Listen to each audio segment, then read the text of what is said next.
Hello friends, welcome back to my channel. இன்றைக்கி ஒரு இன்ட்ரெஸ்டிங்கான வீடியோ தான் பார்க்க போகிறோம். இன்றைக்கி ஃபுல்லாக ஆஃப்டர்நூன் வரைக்கும் நான் என்ன குக் பண்ணேன் அப்படின்றத தான் இந்த வீடியோவில் பார்க்க போகிறோம். எனக்கு ஃபுல் ரொட்டீனாக போடணுன்னு ஆசை தான், பட் நான் என்னோடய கையால் தான் நான் இந்த வீடியோ ஷூட் பண்ணி போட்டுட்ருக்கேன்.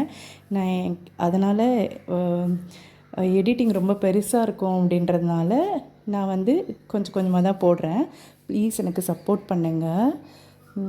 நெக்ஸ்ட், நான் காலையில் எழுந்திரிச்சோடனே என்ன பண்ணேன்றது தான் இப்போ உங்ககிட்ட நான் சொல்ல போகிறேன்.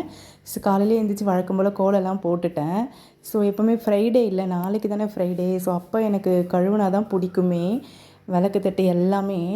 ஆனால் எனக்கு கொஞ்சம் நிறைய வேலை இருக்கிற மாதிரி இருந்துச்சு. சரி, விளக்கு தட்டு ஃப்ரைடேயில் கழுவக்கூடாதுன்னு சில பேர் சொல்லுவாங்கள்ல. ஸோ அதனால் காலையிலே கழுவிடலாம் அப்படின்ட்டு இன்றைக்கி காலையில் கழுவிட்டு, சரி துணி துவைச்சிடலாம்.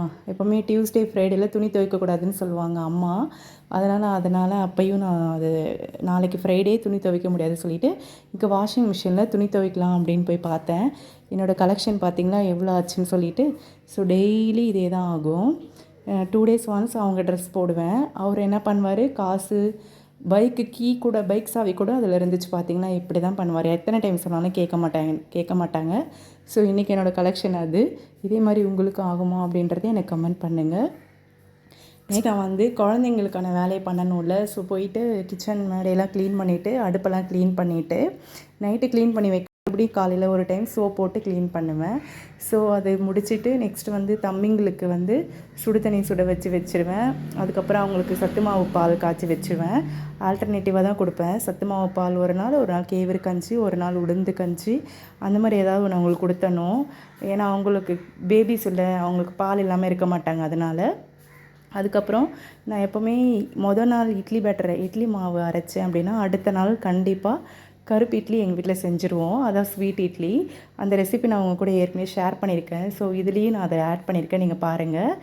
என் குழந்தைக்கு, என் பெரிய பையனுக்கு இதுவுமே ரொம்ப பிடிக்கும். சின்ன பையன் இது சாப்பிட மாட்டார். அவருக்கு தனியாக தோசை ஊற்றி தரணும்.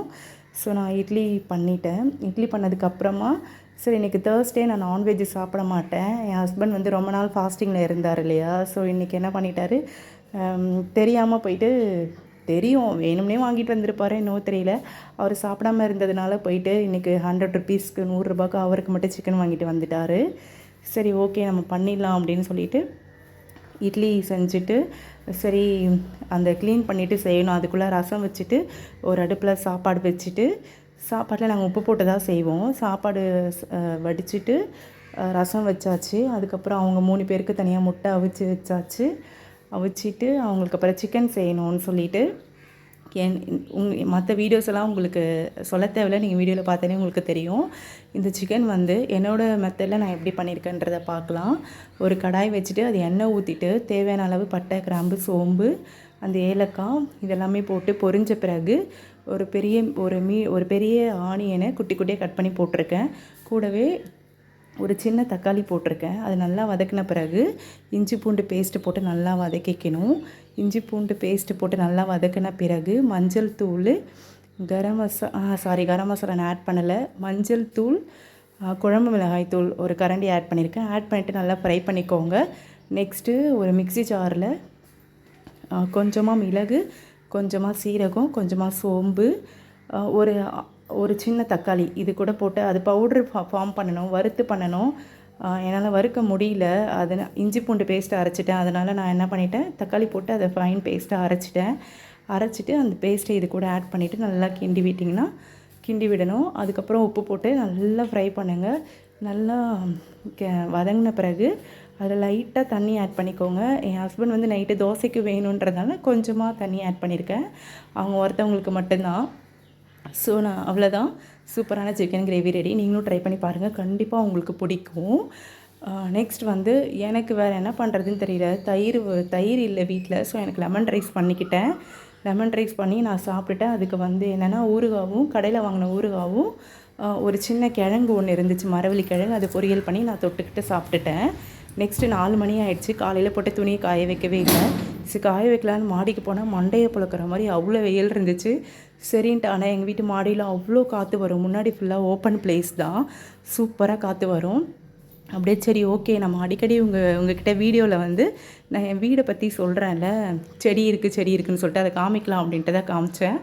வந்து உலாந்தன் செடி இருக்குது, அலரி செடி இருக்குது, பக்கத்தில் கொய்யாக்கன்று இருக்குது, இது வந்து பப்பாளி மரம், அப்புறம் பாரிஜாதம், புதினாலாம் தூக்கி போடுவேன், புதினா வளர்ந்துருக்கு, ஒரு கத்தாழை இருக்குது, அதுக்குள்ளே ஒரு ஐவிஸ்கஸ் செடியும் இருக்குது, அப்புறம் அருகம்புல் இருக்குது, மாதுளை செடி, எல்லாமே குட்டி குட்டியாக எனக்கு தேவையான எல்லா செடியுமே இருக்குது. ஆனால் எப்படி பாதுகாப்பாக வச்சாலும் மாடு மட்டும் அதை விடாது. மாடு ஆடு என்ன பண்ணிவிடும், உள்ளே போய் கடித்து சாப்பிட்டுடும். அதை சேவ் பண்ணி வச்சுருக்கேன். ஸோ அது பக்கத்து வீட்டு தென்னை மரம், அந்த காற்றுல எப்படி அழகாக ஆடிச்சுன்றதை உங்கள்கிட்ட காமிச்சேன்.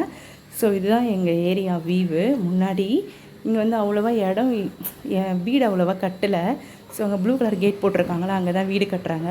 சரி அப்படியே அம்மா ஃபோன் பண்ணாங்க, ஸ்கூலில் இருந்து தம்பிங்களுக்கு ஏதோ ஒரு கொரியர் வந்திருக்கு, என்னென்னு வந்து பாருமா அப்படின்ட்டு. சரின்னு வீட்டுக்கு வந்தேன், எங்கள் அம்மாவை காணோம். சரி வீட்டில் வந்து அந்த கொரியர் அந்த தம்பிங்க இப்போ இந்த லெட்டரை எடுத்துக்கிட்டு சரி அம்மா வீட்டு அடிக்கடி செடி இருக்குதுன்னு சொல்லுவேன் இல்லையா, சரி அதையும் காமிக்கலாம் அப்படின்ட்டு உங்கள்கிட்ட காமிச்சிருக்கேன். பப்பாளி மரம், முருங்கை மரம், இது அவங்க வீட்டில் வச்சுருக்க குட்டி குட்டி செடி. பின்னாடி இது கட்டுறதுக்கு முன்னாடி மண்ணில் தான் வச்சுருந்தாங்க. நிறைய பூ பூக்கும், 2 கை அளவுக்கு அவ்வளோ 5 முழம் கிட்ட பூ பூக்கும் முன்னாடி இருக்க குண்டுமல்லி செடியில். இப்போ வளர்ச்சி கம்மியாயிடுச்சு, அது கட் பண்ணி விடணும். நாங்கள் யாருமே வீட்டில் இல்லைல்ல, அம்மாவால் மெயின்டைன் பண்ண முடியல. ஸோ அது அப்படியே போயிட்டுருக்கு. சரி எங்கள் அம்மாவை இன்னும் காணுமேன்ட்டு ஃபோன் பண்ணி கேட்டால் எங்கள் அம்மா ஹாஸ்பிட்டல் போயிருக்கேன்னு சொல்லிட்டாங்க, சித்தி பொண்ணு குழந்தை பிறந்திருக்குன்னு சொல்லிட்டு என் பாப்பாவுக்கு. சரி ஓகே நாளைக்கு நான் வரேன்னு சொல்லிட்டு என்னோடய கொரியர் எடுத்துக்கிட்டு நம்ம வந்த வேலையை பார்ப்போம்னு சொல்லிட்டு எடுத்துக்கிட்டு கிளம்பிட்டேன். Channel bye bye.